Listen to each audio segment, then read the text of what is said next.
O Tribunal de Contas da União decidiu liberar o pagamento de gratificações acima do teto constitucional para servidores do próprio órgão e do Legislativo. Olha só, exatamente daquilo que a gente estava falando. De Brasília, meu xará André Anelli traz os detalhes. André, o que muda aí na prática com essa decisão do Tribunal de Contas? Boa noite.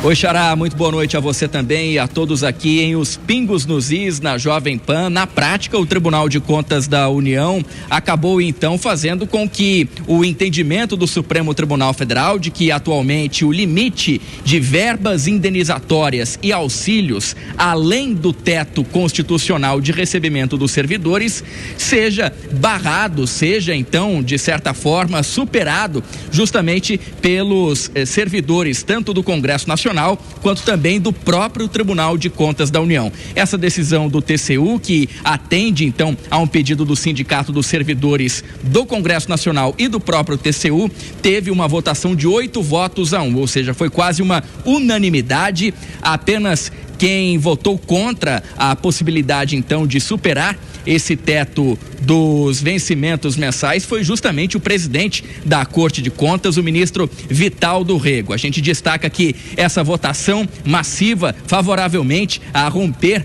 o teto remuneratório que tem como referência o salário do ministro do Supremo Tribunal Federal, atualmente de R$ 46.300, havia sido uma recomendação contrária por parte da área técnica do TCU. Ou seja, em outras palavras, a área técnica do TCU recomendou que o pedido fosse arquivado justamente porque iria ao encontro daquilo que já decidiu o Supremo Tribunal Federal e também porque na avaliação da área técnica do TCU não havia legitimidade do sindicato que fez esse pedido em justamente então recorrer à Corte de Contas. Mesmo assim, os ministros do Tribunal de Contas da União entenderam que não se tratava então de verba indenizatória, não se tratava de auxílio, mas sim de uma parte da remuneração que ficaria separada dos salários. A gente relembra que essa decisão, que foi proferida, portanto, pelo Tribunal de Contas da União, vai beneficiar cerca de 25.700 servidores, com um impacto estimado em 211 milhões de reais por ano. O teto da remuneração mensal dos servidores, como eu disse, é baseado nos salários dos ministros do Supremo Tribunal Federal, atualmente em R$ 46.300. Inclusive, quando o próprio Supremo Tribunal Federal acabou regulamentando essa questão do teto, do limite do salário dos servidores, ainda houve também a possibilidade de 35% de verbas indenizatórias, de auxílios, e aí sim é o chamado penduricalho, ou seja, um acréscimo permitido pelo Supremo Tribunal Federal de R$ 16.000 acima desses R$ 46.300 e mais um acréscimo de 5% por quinquênio, ou seja, 5% a cada 5 anos que o servidor complete no cargo. E esse acúmulo, ele acaba se tornando então cumulativo, porque se o servidor tiver 35 anos de experiência no cargo, efetivamente desempenhando essa função, ele pode somar até 7 quinquênios, o que representa então outro adicional de 35%. Na prática, André, o que representa então esse limite estabelecido pelo Supremo Tribunal Federal é que o teto do funcionalismo é sim de R$ 46.300, mais 35%, que seria mais R$ 16.000, e mais 35%, que seriam mais R$ 16.000, ou seja, mais R$ 32.000 ao todo, justamente então de quinquênios, o que levaria os vencimentos dos servidores públicos a um valor próximo de R$ 80.000 e gerando então um impacto cada vez maior nas contas públicas. Agora, o Tribunal de Contas da União vendo mais uma exceção para toda essa conta que já é bastante permissiva, fazendo justamente com que seja possível para aqueles cargos de chefia e de direção vinculados ao Congresso Nacional e também ao Tribunal de Contas da União, que as chamadas gratificações não entrem justamente então nessa conta e passem a ser consideradas como verba remuneratória que não entram na contabilidade do teto de gastos. André. Ô, Xará, olha, eu até me perdi aqui com tanto quinquênio pra lá e quinquênio pra cá, enfim, a coisa vai se somando, mas é uma bolada isso, não? E gratificação, e pendura ali, pendura aqui. Você gosta de... Ô, André, você gosta de Vinícius de Moraes? Gosto sim, gosto. Gosta? Porque você sabe que disseram que o hino, dizem, né, que o hino do Brasil é Evidências, aquela música lá, né, que o Chitãozinho Chororó canta, é o Chitãozinho Chororó, né? É a música mais ouvida do Música gosta de Chitãozinho Chororó, ele sabe. Mas eu acho que a grande música, o hino do Brasil devia ser a casa. Sabe a casa, a música do Vinícius de Moraes? Que ele fala, era uma casa muito engraçada, não tinha teto, não tinha nada. Lembra dessa música infantil? Pois é, acho que essa devia ser o hino do Brasil. A nossa casa aqui não tem teto, não tem nada. Esse teto é explodido de... A gente falta dinheiro aqui, mas sobra dinheiro nessa casa aí, enfim, desse povo todo que vai ganhando penduricalho. Incrível, né, Xará? Obrigado, viu, pelas informações. Boa noite aí pra você. Você gosta de Vinícius de Moraes, Mota? Ou você prefere Chitãozinho e Chororó? Eu gosto, a minha obra preferida do Vinícius de Moraes é o Soneto da Fidelidade, não é isso? É dele? É dele. Que depois o Tom Jobim musicou, né? É, mas em relação a essa história aí, eu acho que o que fica evidente é o seguinte: se é o Estado que decide que regras que vão ser aplicadas ao próprio Estado, o Estado vai sempre decidir favoravelmente a ele próprio, né? E aí a gente vê mais uma vez que essa história de controle, de limite, de teto, é tudo história da carochinha. Porque o Brasil criou um teto constitucional pero no mucho. É relativo, é igual à democracia brasileira. Às vezes se aplica, às vezes não se aplica. E eu fico imaginando o trabalhador brasileiro, como é que ele reage a essas justificativas, né? Olha, aqui nós vamos aplicar o teto sim, porque isso é remuneração. Mas ali não se aplica. Porque é verba indenizatória, companheiro, é tudo dinheiro entrando na conta do cidadão. Eu gostaria que esse mesmo critério valesse para o trabalhador. Imagina um sujeito que trabalha o mês inteiro para chegar no fim do mês ganhar 3 mil, 4 mil reais, uma fração de uma das verbas indenizatórias que a gente falou aqui. Então faz o seguinte, aprova amanhã, Congresso Nacional, uma lei dizendo o seguinte: 50% do salário que qualquer brasileiro receber vai ser, a partir de agora, considerado verba indenizatória.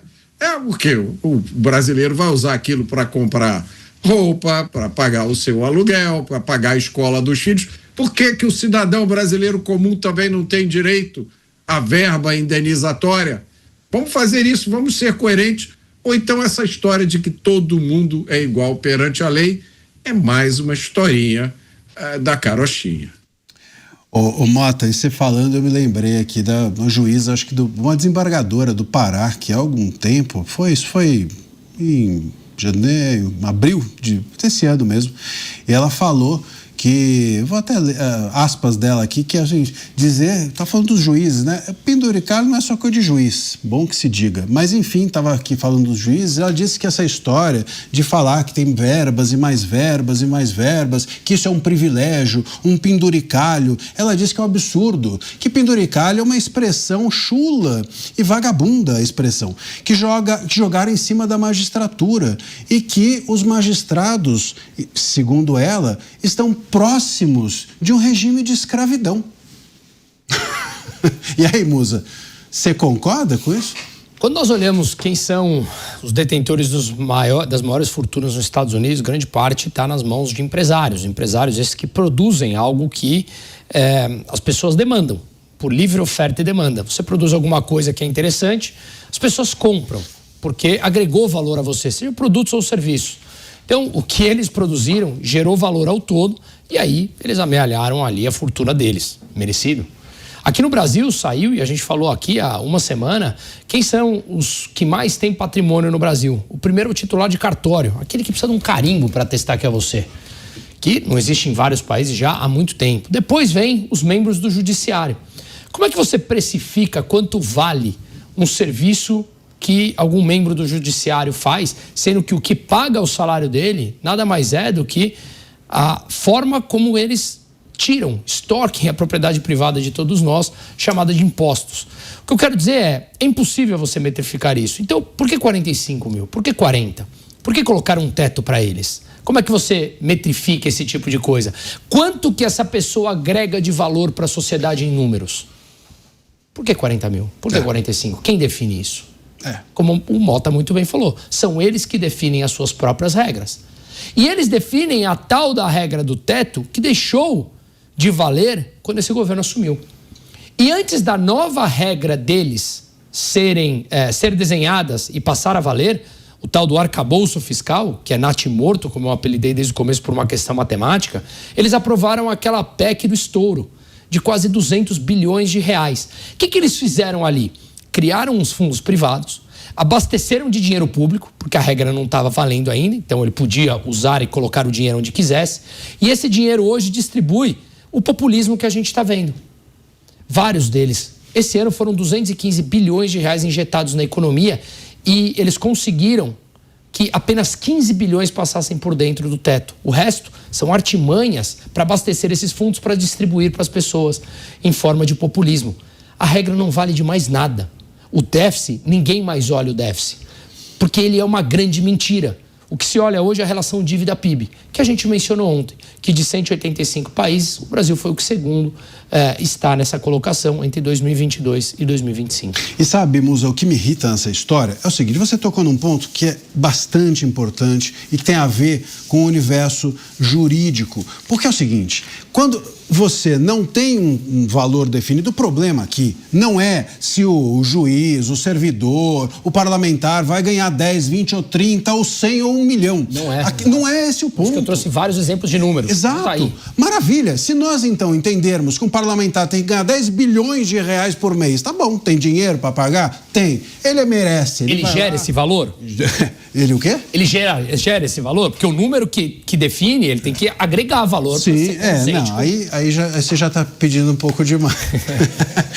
Eu acho que aí nem se for 10 mil, reais. Mas enfim, seja como for, o fato é o seguinte, se você quer, nós todos, enquanto sociedade, decidimos que o parlamentar, que o servidor público, o juiz, todo mundo vai ganhar 1 milhão de reais, todos eles, por mês, legal, vamos colocar então isso na lei, vamos colocar então isso no teto, é isso que precisa ter, é essa questão. Por quê? Porque se o teto é 10 e eu pago 1 milhão, eu não tenho como fiscalizar. O meu problema é esse. E aí você fere a Constituição.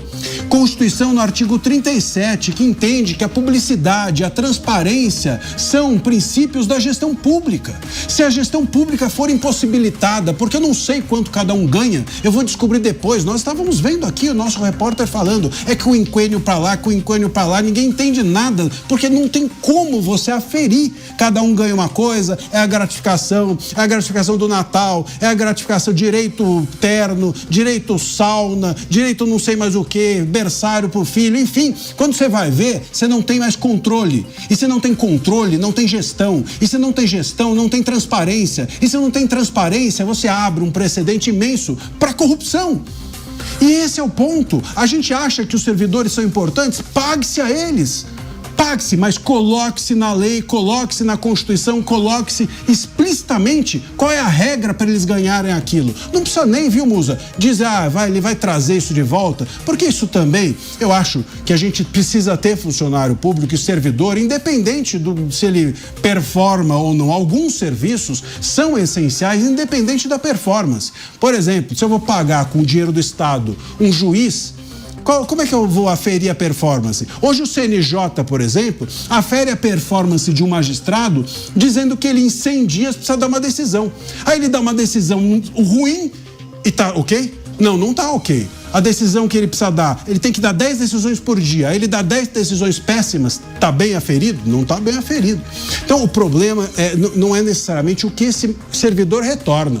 A meu ver, o problema é a falta de transparência. Isso é absolutamente vergonhoso que nós sigamos naturalizando isso e chamando de gratificação, de não sei o quê, penduricalho. Cada hora a gente inventa um nome novo para o absurdo.